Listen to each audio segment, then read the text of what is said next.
In the early days, conditions in and around Fort Bend County, as well as much of the rest of the state, were far from pristine. Gunfights were commonplace, and underhand, immoral conditions were widespread, but the area east of the river was especially corrupt. The early history of Sugar Land area is not grand. After the Civil War, the state began a practice of contracting out convict labor through an arrangement known as the Convict Lease Program. Sugar Land plantation owners used workers from the program almost exclusively for their labor. Landowners maintained their poor soul under conditions that were worse than those experienced by many slaves held by Texans before the Civil War. This program and other similar ones earned the area the title, "The Hell on the Brazos." The plantations east of the river got worse and worse in every respect as time went on, moral, mentally, and socially, primarily because of the overwhelming financial burdens. The area's principal problem was that it was on the low bank of the river and prone to flooding, which was almost an annual event. The floods were devastating the farms, the principal occupation of the area at this time. In the early days of the 20th century, several factors came together that greatly altered the overall welfare of the Sugar Land area. First, the sugar-producing plantations of the area began considering consolidating the refining. Second, the state of Texas discontinued the convict lease program. And third, the Imperial Sugar Company was founded in 1905 by W.T. Eldridge and the Kempler family.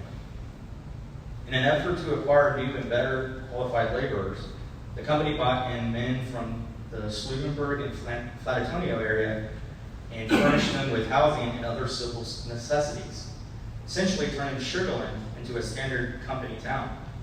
The third action changed the complex of the area for the better, but the old stigma remained in the minds of most of the people in West Fort Bend County.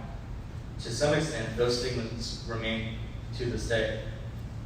When the company was formed, Mr. G.D. Ulrich, a brother Mason, was made Mr. Eldridge's personal assistant. Far from beginning a simple administrative assistant, Ulrich was a complete trusted associate. And workers were told that anything ordered by Ulrich was to be accepted as coming from Mr. Eldridge himself. As will be seen, Brother Ulrich's role as Mr. Eldridge's right-hand man was significant in the formation of the lodge in Sugar Land. Not only did he offer a rebuttal of criticism for the 1920 petition of the new lodge, but he also offered a site for the new lodge as vice president and general manager of the Sugar Land Industries. It might be interesting here to note that Sugar Land Industries was formed as a catch-all business through which Kempner and Eldridge managed the conglomerate of large and small businesses they established in Sugar Land. No one remembers why the name of the town was compressed into one word in the corporate logo, but as the assistance of the Imperial the corporation, the name of the city is in two words, Sugar Land. In these documents, Sugar Land Industries and Imperial Sugar are often interchangeable and sometimes incorrectly. The petition of 1919 of Morton Lodge, the first petition for a new lodge at Sugar Land, was apparently rejected without much reprisal. They are mentioned by brothers G.D. Goldridge and Mayor Davis during the process of establishing the lodge. The first petition that was challenged by members of Morton Lodge resided in Sugar Land area was present to Morton Lodge in the late 1919. As Brother Boone states, to reconstruct Sugar Land Lodge at the beginning, one must consult the minutes of Morton Lodge 72. The presentation of a petition to the Mother Lodge instead of the Grand Lodge might seem to be mysterious to us today, but I'm sure that this was an attempt to get the blessings of the Mother Lodge, which the Grand Lodge would seriously consider in the decision of whether or not to grant the petition. Unfortunately, that there were some in Morton Lodge who did not think this move would be the benefit of Morton Lodge and or the Grand Lodge. The report to the committee of the 1919 petition probably would have been interesting, but the secretary didn't comment on this contents, and it's somehow mysteriously misplaced. According to Brother Boone, a letter from G.D. Ulrich to C.A. Dirks concerning the promise of a lot for the building of the Masonic Lodge in Sugar Land was written immediately thereafter. It should be noted that for an 85-member lodge, a great deal of Masonic work was coming from the Sugar Land area. During World War I and shortly thereafter, there were also many new Masons from the Sugar Land area. The 1920 petition of the Morton Lodge. Brother Boone states that on 23rd June of 1920, Brothers Harry Reedon and W.W. Dirks and R.B. Little Jr. presented a new petition to Morton Lodge number 72. After review by Morton Lodge number 72 committee, Brother Boone reported that on 21st September of 1920, the report to the committee of the new lodge was accepted and the committee discharged.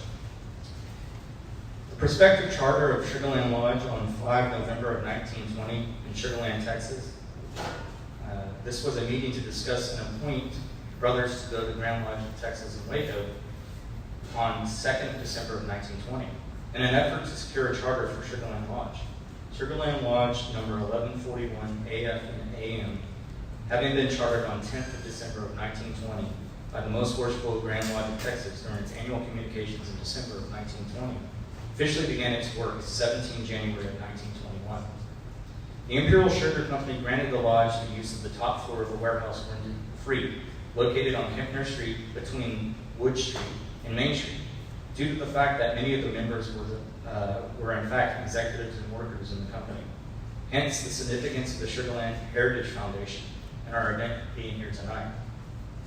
The lodge was founded near here, matter of fact, the field next to the water tower. Wanted to celebrate where our brothers would be meeting 100 years ago today. As the country faced the woes of the Great Depression, the membership of Sugar Land Masonic Lodge suffered as well, with many members moving into Houston to find work and opportunity. However, with the end of World War II and the return of younger men, a noticeable rise in membership took place. The urgent need for a new lodge home became apparent as the old office building at the top of which the Sugar Land Lodge was situated became a storage warehouse for salvage, and lodge members were informed that the building would be abandoned as soon as the lodge could arrange to leave it. Working diligently to raise money in the late 1960s, found Sugar Land Masonic Lodge ready to move to the land donated to them at the corner of Rolling Mills and Sugar Land, Eldridge by Sugar Land Industries. Brothers who had been assigned to the task oversaw the construction of the brick building in which we are housed today. At the stated lodge meeting on March 16th of 1970, it was reported that the cornerstone leveling would take place at 3 o'clock p.m. on Saturday, April 11th of 1970, with PGMJW Chalmers presiding. Unfortunately, the busy schedule of the Grand Master Most Worshipful Hal Burnett was in another part of the state and prevented his attendance. I will now ask Right Worshipful Dr. Aaron Wayne Tazinski, past Master of Sugar Land 1141, year 2016 and 2017, and Worshipful Master of Morton Lodge number 72, to come up and speak. Thank you all.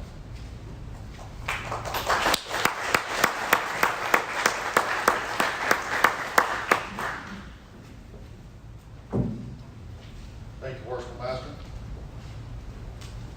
How are y'all doing this evening?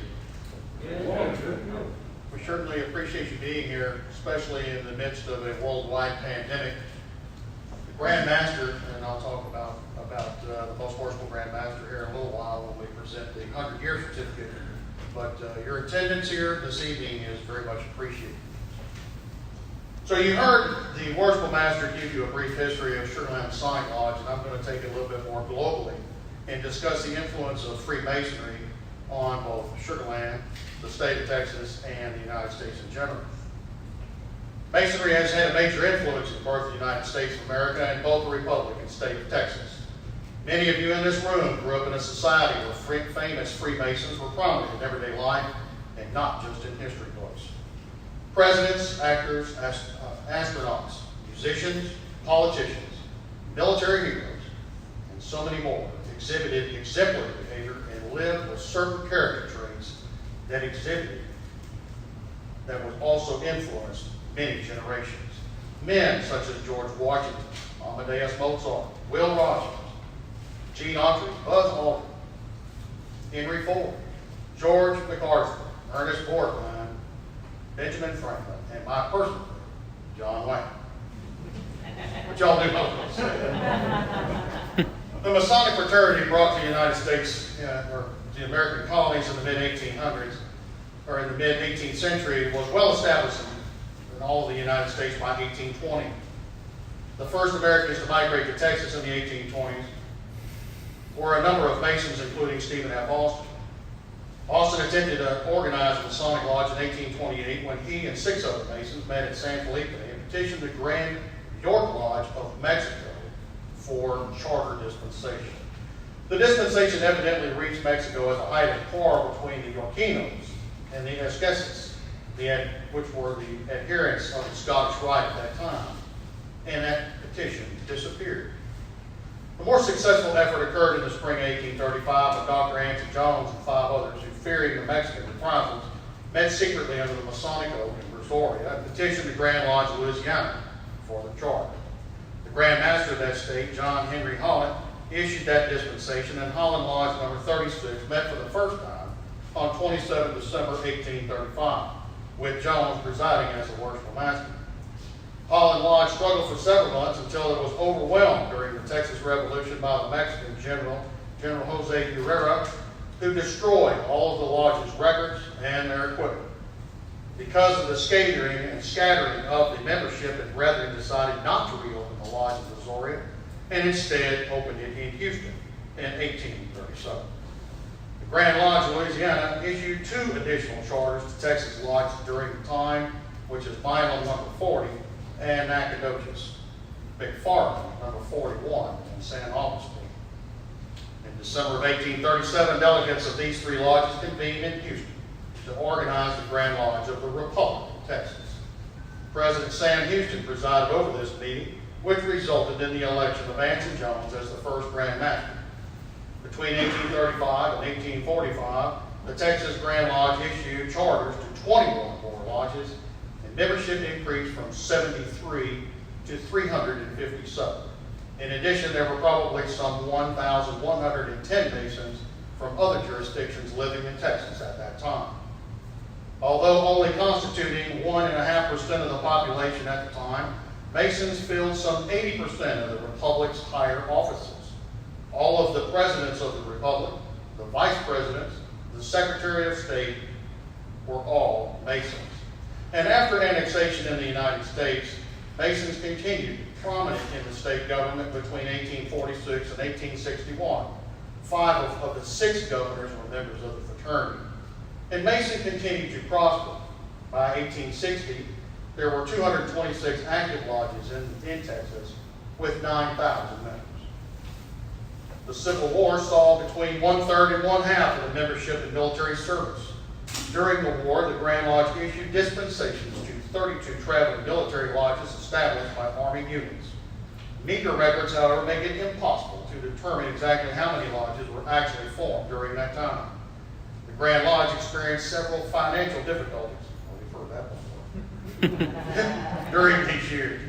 Many of the lodges were unable to pay their annual assessments, and in 1861, the Grand Treasurer was directed to sell all of the United States government bonds and invest the money in Confederate bonds.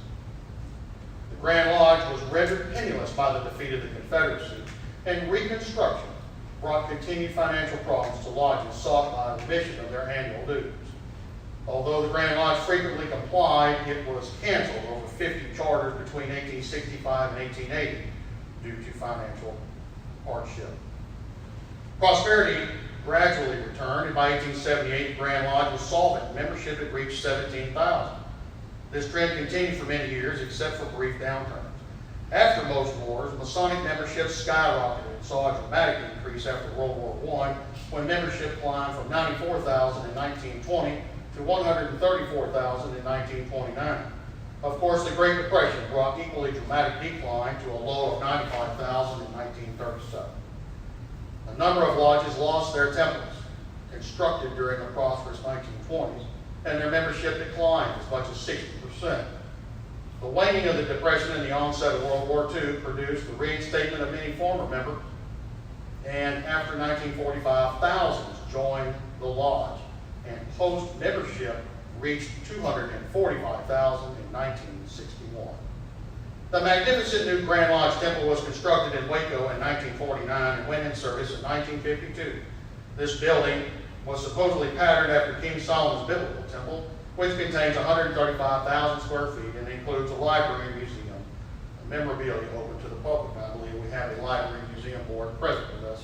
Brother Leopold, where is he at? The charitable and benevolent activities in Freemasonry in Texas fall under two categories. Before 1900, most of the money and effort was directed to education, especially in those years before the establishment of a viable public school system. In fact, Mirabeau B. Lamar, who is considered the father of education in Texas, was influential here in the county of Fort Bend, and his grave is 7 miles from this very spot.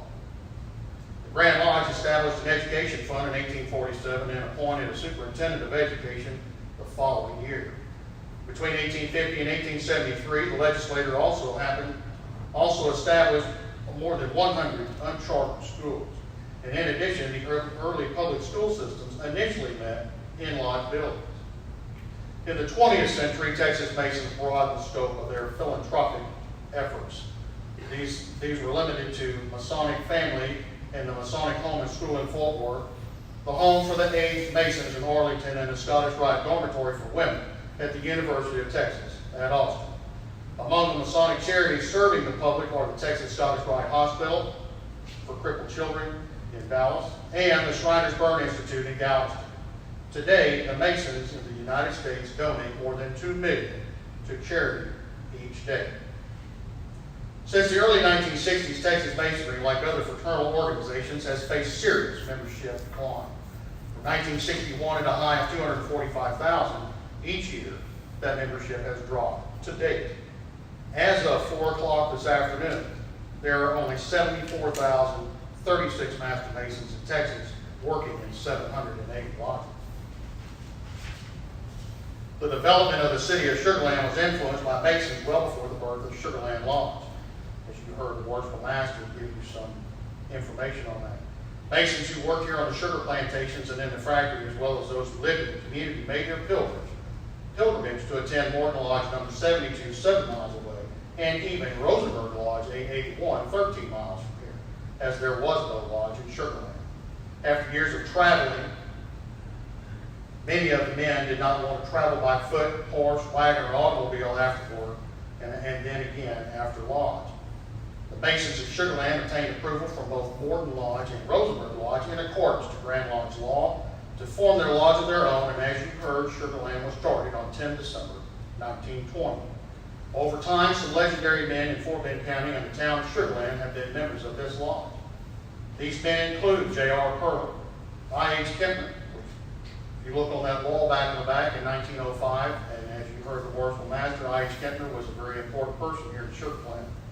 W.K. Helkamp, W.L.A. Wheeler, E.O. Wood, Lawrence E. Elkins, Brady Olive, whose son is here with us. Where is he? Great to see you.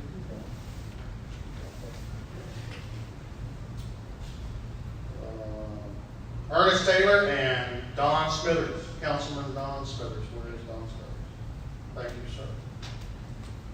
The influence of Sugar Land was in the financial development, economic success, public school district administration, police chief, city council members, state and district and county court judges, and the county attorney.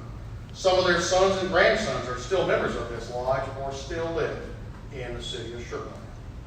I am proud to be the 96th past master of Sugar Land Lodge, and it was my pleasure to have set these items in motion for Worshipful Master Swindon to be the 100th Worshipful Master of Sugar Land Lodge, as I chose him for Junior Deacon in 2016, and the natural progression to Worshipful Master 4 years later. So, I want to thank the citizens of Sugar Land for being our partner in the community and for supporting our philanthropic endeavors and our Masonic goals of faith, hope, and charity. Additionally, the Lodge wants to thank the Grand Lodge officers in attendance and those Masons who have traveled from afar to celebrate this auspicious and historic occasion. God bless you all. Thank you.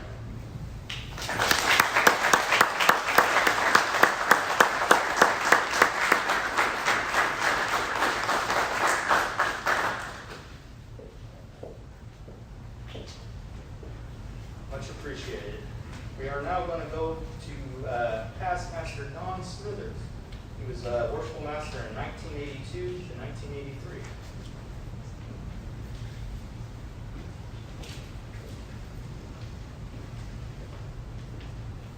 When they called me, I'm afraid they thought I was here from 1920.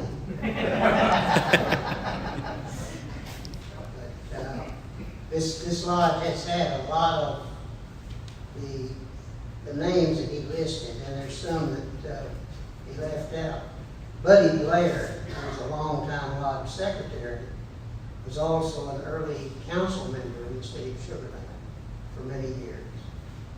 And I'm a relative newcomer to the lodge. I didn't join until 1975. So a lot of the history that I missed out on, but there's been quite a list of notable people, like he said, through the city, through the county, and some of them have gone on to the state offices. And I guess the highlight of my years as worshipful master in 1982 and 83 was when we built the dining room. Because up until that time, we had just the little lodge building itself, and the entryway where you come in now, we had a meal when you crammed in there. And you can well imagine how crowded that was, and so it was decided, okay, we're going to expand, we're going to build an addition on it for a dining room. And we had Walter Plum, who was an engineer, and he was very helpful in coming up with drawings, and of course Buddy Blair and some of the others. And so we poured a slab, and I remember it was a cold day, and a bunch of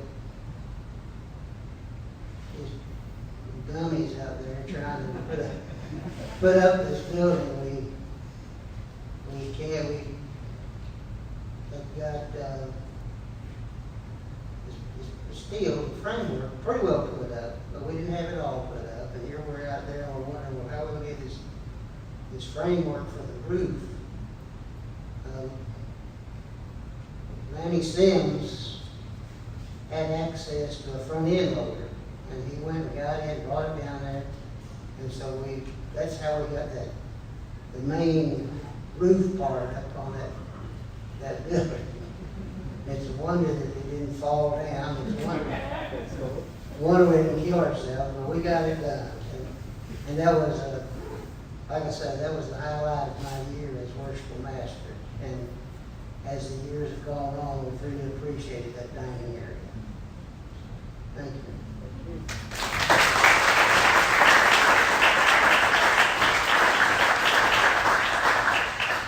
Thank you, past masters.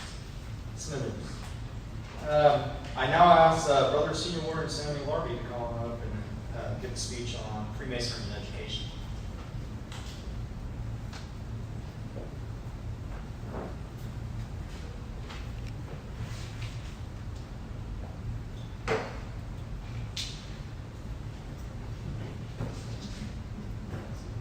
Let me get undressed there for a second. So my name is Sammy Larby. I'm the senior warden of Sugar Land Lodge, and I'm here tonight to tell you a bit about Masonry and education. The Masonic fraternity has long supported public schools. As Dr. Tazinski said, in the early days, many lodges were two-story buildings, and the lodge met on the second floor while encouraging local churches and schools to meet on the first floor. Many lodges started public schools in their lodge buildings and paid the teachers' salaries. Since those early days, many Masons have gone on to serve the community in an educational capacity. One example from Sugar Land Lodge is past Master Lawrence E. Elkins, whose educational career culminated as superintendent of Fort Bend ISD, and whose name you may know from the high school bearing his name, located a few miles from here. He's far from the only example, however. In my 7 years as a Mason, I've known history teachers, music teachers, and science teachers. In fact, there are at least 3 members of our lodge here tonight whose income relies on educating the children of our community: Brothers Byrne, Hino, and Household. They do not have buildings named after them, yet. But I'm sure their students, at least the smart ones, would tell them they deserve that honor. Teachers are oftentimes the unsung heroes of our lives, yet we certainly remember those who made an impact upon us. I've had several, but if I had to choose one tonight, I'd pick Miss Anderson, my pre-calculus teacher in 11th grade at Dulles High School, in whose class mathematics finally clicked for me, and who also gave me one of my first positive experiences of going up to the board and explaining something in public. Although I don't know if Mrs. Anderson ever won this award, teachers like her who have gone above and beyond their duties are recognized by their schools and their districts as Teachers of the Year. On the other side of the classroom are the students, the future builders of our community and indeed of the world. Each year, thousands of students in our community graduate from high school and go on to better themselves in the world around them. They may go to college, trade school, start immediately in the workforce, or contribute in some way to their community. This tradition is as old as Texas Masonry itself. In light of these, in 1988, under the leadership of Grandmaster Graham Childress, the Lamar Award of Excellence was established to be awarded to students and educators in recognition of outstanding personal achievement in academics, citizenship, community service, or sports. Every year, we at Land Masonic Lodge confer this award to those esteemed teachers and students and provide scholarships and honoraria to go along with it. Since I've been here, we've committed to giving at least $8,000 annually to these exemplars of our community, and this tradition began well before I became a Mason. Let me describe a brief history of the namesake of this award, quoting and paraphrasing liberally from the publication from the Grand Lodge of Texas. Mirabeau B. Lamar, a Mason, became the President of the Republic of Texas in 1838 and distinguished himself as the father of Texas education with his support of a public school system. In his first address to Congress, he described the need for such a system in Texas when he declared, "If we desire to establish a Republican government upon broad and permanent basis, it will become our duty to adopt a comprehensive and well-regulated system of mental and moral culture." He proposed setting aside public lands for the creation of a permanent endowment to support public education. His educational views met with the approval of Congress, and they set aside over 13,000 acres of land in each county to support primary schools, and over 220,000 acres to support 2 colleges, which became Texas A&M and the University of Texas. Later, Congress set aside an additional 4,400 acres for the support of county schools and made provisions for the certification of teachers. Many of these legislators were Masons. While these acts were important in the establishment of public education in Texas, the lasting impact was in the creation of a permanent endowment for the support of public education that lives to this day. Furthermore, Texas was the first state to give public aid to education. In 1854, the state legislature established 2 funds to finance the education of the youth of Texas. The old school lands of Texas continue to provide revenue to the permanent endowment and support common education in Texas and supplement the property taxes dedicated to school systems. That is all to illustrate how Masonry and Texas education have a close kinship with each other. But perhaps just as importantly as our direct impact on the community, we might look inward and find an indirect impact. Freemasonry's purpose is not tied directly with public education or even with charity in the broader sense, even if our tenets do include charity in the biblical sense. Although the fraternity awards medals and scholarships and honoraria to students and teachers in public education, we also have an internal, I'm tempted to say circumscribed, focus. The way to describe that purpose is that we take a good man and make him better. We do that through education, through contemplation, and through inculcating the knowledge from our members' holy books. We do it through the examination of symbolism, and to be sure, through studying the liberal arts and sciences. Through this instruction, Sugarland Lodge has made teachers and police officers, computer scientists and physicists, accountants and investors, and executives and engineers and lawyers and bureaucrats and elected officials, indeed, men from all walks of life, better men. Our relationship with education is not constrained to the esoteric knowledge that aids in our spiritual, moral, and intellectual growth, however. In my own Masonic experience, I've gone from being petrified of speaking in public to presenting this talk tonight. When I first joined, I had trouble introducing myself to a stranger and holding a conversation with them. Now I do that with regularity. Education is near and dear to the heart of every Texas Mason, but it has a higher purpose than merely adorning the mind. It is central to good citizenship. As Eleanor Roosevelt, who herself was not a Mason, said, "It is not only in the course of bearing directly on history and government that citizenship can be taught. The child taking Latin and mathematics is also learning invaluable lessons in citizenship.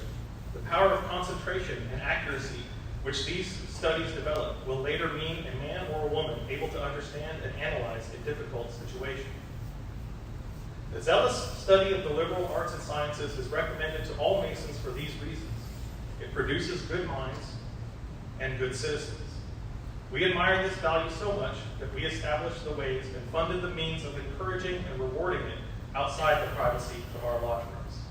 Thank you.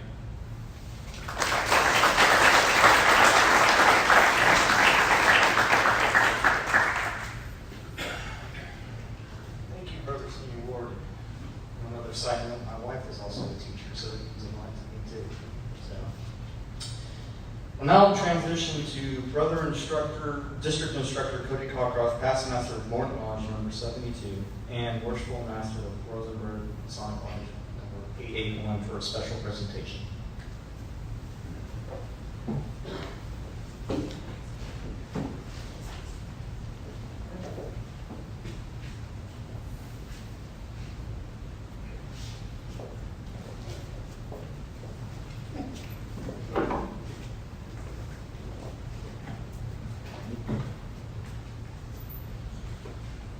Ladies and gentlemen, we appreciate having this opportunity to speak on behalf of Morton Lodge number 72 and Rosenberg Lodge number 881. Worshipful Master Sweeney, we appreciate that very much so. And I'm sure if you're not a Mason, you might be tired of hearing all this Masonic jargon. And I'm not going to speak as long as the guy who used to be afraid to speak in public.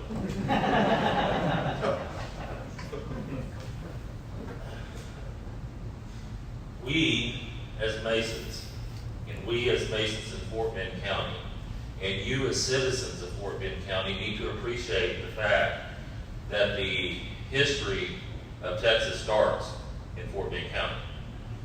In fact, the oldest Masonic monument west of the Mississippi River within the great state of Texas resides in the Morton Cemetery in the city of Richmond. And it was dated in 1824, 12 years prior to the Republic of Texas. And that's something we should all be proud of. But we're not necessarily here to talk about the city of Richmond or Morton Lodge number 72. We're here to talk about Sugar Land Lodge number 1141.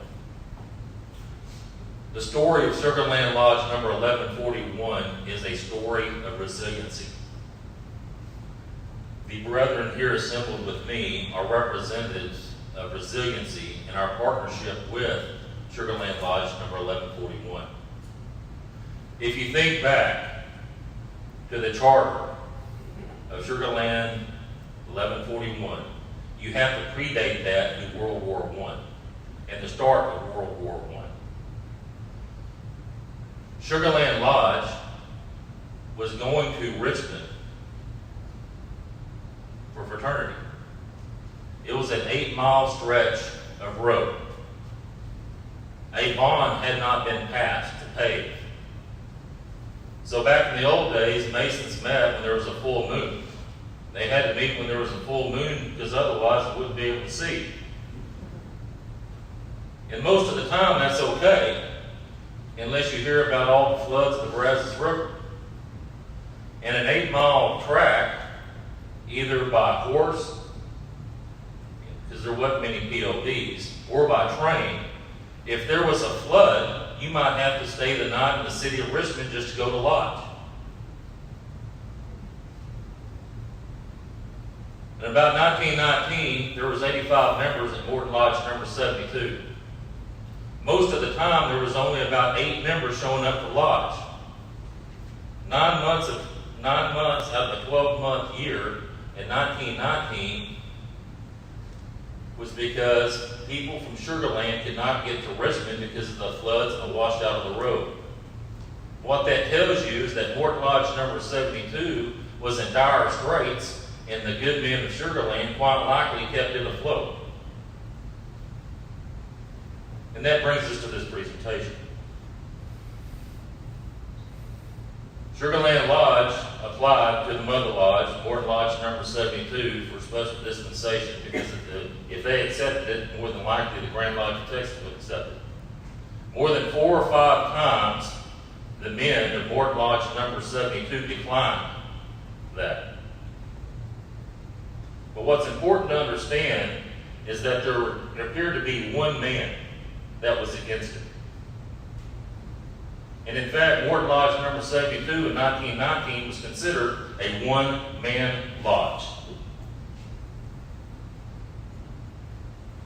That's written history. One-man lodge. One man that had the voice, and everybody else didn't do anything about it. That's not the way it's supposed to be. It took a time for Morton Lodge number 72 to be the men that God created them to be, and actually start emitting from Morton Lodge number 72 to get a greater number of men associated with the special dispensation to have a charter for Sugar Land Lodge number 1141. And that's what happened. And people thought it was going to go afoul. So they go to Grand Lodge in Waco, Texas. And it was a back and forth thing. And it took the men of Morton Lodge number 72 to stand before the Grand Master and all the Grand Trustees and tell the Grand Master that we at Morton Lodge number 72 made a promise to these men 4 years ago to get a charter, and my God, these boys deserve a charter. And the rest is history. Worship Master Sweeney, in your presentation, you made a reference to something mysteriously disappearing. Our presentation to you is in 2 parts. 1, we believe that we have found that mysterious document. And that mysterious document is held by Right Worshipful Aaron Centennial. And if you read that, and I'm going to fall well short of reading that this evening, you're going to find that this document quite likely dated between 1916 and 1918, which is quite likely the first petition to Morton Lodge number 72, because the Worshipful Master in 1920 happened to be who was proposed to be the junior warden at this document, though it's not dated. The name of the lodge at that time was not going to be Sugar Land Lodge number 1141, rather Imperial Lodge number 1141. This is history. This history deserves to be on the wall of Sugar Land 1141. And Worshipful Master Sweeney, First Lady Sweeney, if you would please arise. And on behalf of Morton Lodge number 72, we present you this. So as the master of Morton Lodge, I'd like to give you the document that past Master Cockcroft said. This is that original petition. Wow. The document is not missing anymore. We have searched the various apartments and we have found the paperwork. So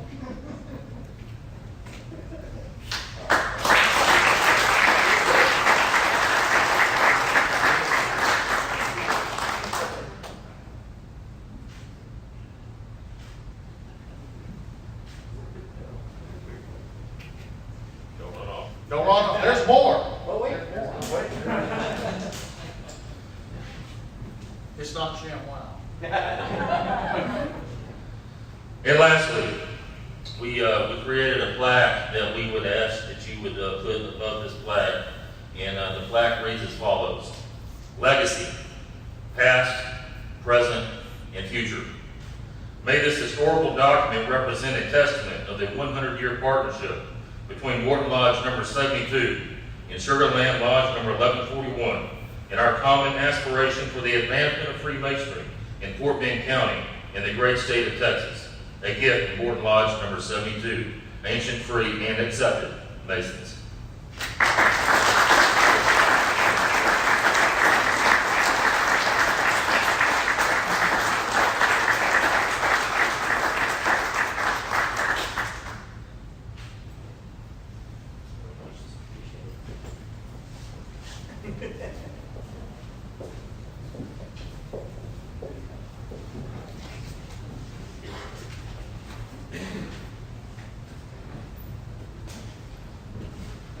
It's a good thing that we found that. Now we don't have to, we can remove that from the history and say it's no longer mysterious. Thank you. I will now like to lead this to our Honorable Mayor Joe Zimmerman of the City of Sugar Land to give a presentation.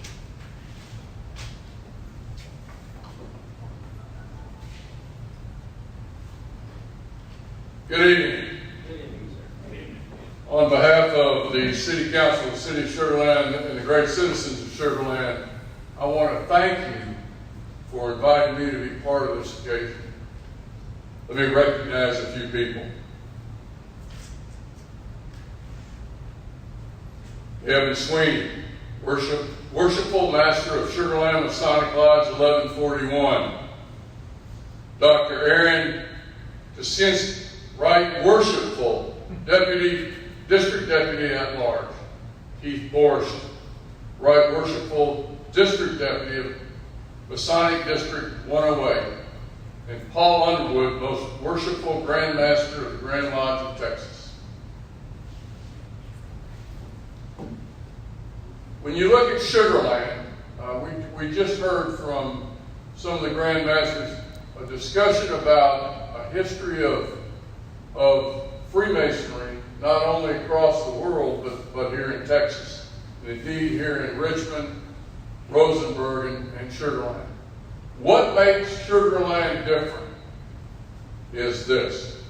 What makes us different is that we have men and women who volunteer their time to make our community better. That's truly what makes us a better community, a better county, and I believe a better state. Now, if you'll bear with me, let me read this. This is a proclamation from the Office of the Mayor. Sugar Land Masonic Lodge number 1141, Centennial Celebration. That's pretty important. Centennial Celebration. Sugar Land was only created in 1959. So the lodge has actually been around much longer, almost double the amount of time that Sugar Land's been around. December the 10th of 2020. Whereas the Sugar Land Masonic Lodge number 1141 has approximately 180 members and is recognized as one of the fastest growing lodges within the greater Houston area, with a commonality from all walks of life, backgrounds, and religions, sharing a desire to better themselves and the community. And whereas in 1920, Harry Redan, W.W. Dirks, and R.B. Little Jr., executives of the Imperial Sugar Company, submitted a charter request to the Most Worshipful Grand Lodge of Texas. Sugar Land Masonic Lodge 1141 was granted a charter on December 10, 1920. And whereas Sugar Land Masonic Lodge number 1141 utilized the top floor of the Imperial Sugar Factory until 1970, when they moved their current location at 421 Elders. And whereas on November the 14th of 2020, the Sugar Land Heritage Foundation will host a public celebration of this important moment in the Lodge's history. And whereas the Lodge has been a pillar in our community for 100 years in various venues. They provide scholarships to Fort Bend ISD, Stafford MISD, and A-Leaf ISD, high school seniors, and contribute their time and funds to various charitable events in the community. And it's signed by my hand on this in this day. I want to present this now to the Grand Master. Okay. Well, Worshipful Master. And congratulate you and your members and the impact that you guys have had on the Sugar Land community.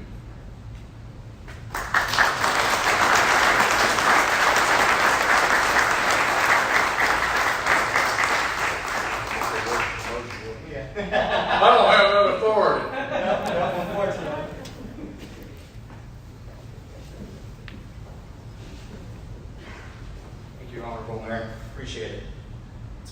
Now I'm going to ask Right Honorable Aaron to come back up again to give a presentation on the Grand Lodge of Texas 100-year certificate.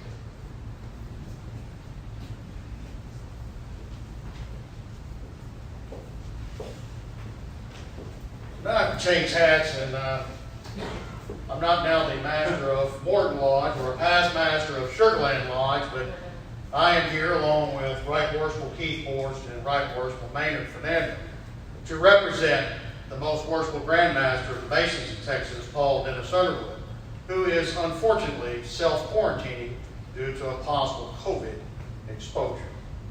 So unfortunately, he and other Grand Lodge officers were not able to attend because of this. We're not breaking new ground here with this. We're well into this pandemic that really started affecting Texas Masonry on the 17th of March of this year, and it continues to have a negative impact. So the ability for us to present this, and I have strict instructions from the Grand Master to pass along his very deep regret for not being able to be here and celebrate this with you and with Sugar Land Lodge. Those of you that know him very well, he's a very emotional individual when it comes to that. And so we're here to present the 100 or the Centennial Award from the Grand Lodge of Texas. And I'm going to read this because it took you 100 years to get it. Okay? So it says, to all enlightened, ancient, free, and accepted Masons throughout the world, greetings. Sugar Land Lodge number 1141, AF and AM, having completed 100 years of continued and active existence as a regular lodge under the jurisdiction of the Grand Lodge of Texas, is granted this certificate evidencing that its long and illustrious devotion of the cause and virtue to the cause of universal benevolence and the imperishable principles of Freemasonry. Said lodge, during the course of its existence, has promoted the general good of society, cultivated the social virtues, propagated the knowledge of art, and has made significant, valuable contributions to the moral, ethic, intellectual, and civil advancement of the community, the state of Texas, and the United States. May this lodge long enjoy every satisfaction and delight which disinterested friendship can afford, and may the tenets of our profession as Freemasons be transmitted through this lodge, pure and unimpaired, from generation to generation, to the end of the glorious heritage may be transmitted to the remote posterity. In testimony whereof I have hereunto affixed my official signature, and have caused the seal of the Most Worshipful Grand Lodge of Texas to be impressed thereon. It's actually dated 10 December 2020, AL 6020, which is the anniversary of Sugar Land Lodge. So, Worshipful Master Sweeney, you will please come up here and accept this award. And on behalf of Most Worshipful Paul Dennis Underwood, I would like to present to you Sugar Land Centennial Certificate. It's already framed.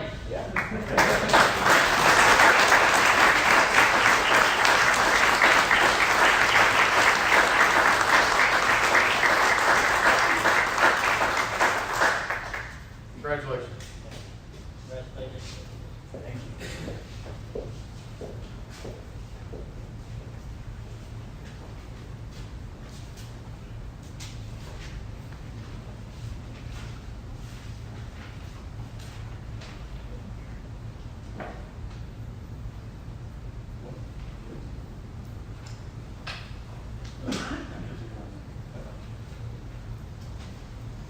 We had one more section, but we didn't, with Grandmaster not being here, we won't go into that presentation. I just want to say again, on behalf of Sugar Land Masonic Lodge 1141, it's been a great honor to serve as Worshipful Master this year. It's a great honor to serve as a Mason. It's a great honor to be here with all of you tonight. We do have a few minutes still to have this venue. If you would like, you can walk around, and the Sugar Land Heritage Foundation has a bit more history of Sugar Land itself. So if you want to take a gander at some of that stuff, go ahead. Otherwise, I want to say thank you again for being here tonight. Thank you for coming afar, and I appreciate it from the bottom of my heart. Thank y'all.